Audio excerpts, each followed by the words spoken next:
大家好，歡迎嚟到 Powertic。有啲朋友仔想睇市場重要嘅消息，咁我哋就可以喺股票嘅左上角呢個位置揾到披露易新聞啦。披露易新聞提供香港主要嘅實時嘅呢個股票資料或者咧其他參考嘅數據更新咧，會每日都係每時咁變化，而呢啲消息都係具有代表性同埋參考價值嘅。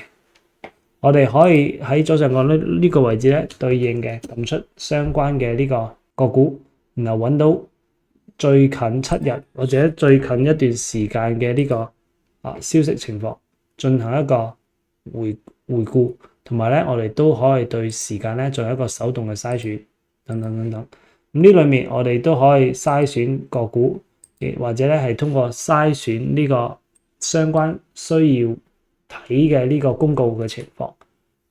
通過對消息嘅篩選咧，進行我哋需要嘅呢個消息嘅精選。但係喺呢裏面，我哋係可以通過空白呢個股票編號，然後咧再撳呢個股票篩選。咁所以股票篩選之後咧，我哋就可以對應相關嘅我哋所需要知道嘅個股或者係情況。譬如話呢個位置700，我可以搜尋到。如果我哋需要搜尋嘅咧，就需要撳股票篩選一欄就 OK 噶啦。點擊關注獲取更多熱點資訊。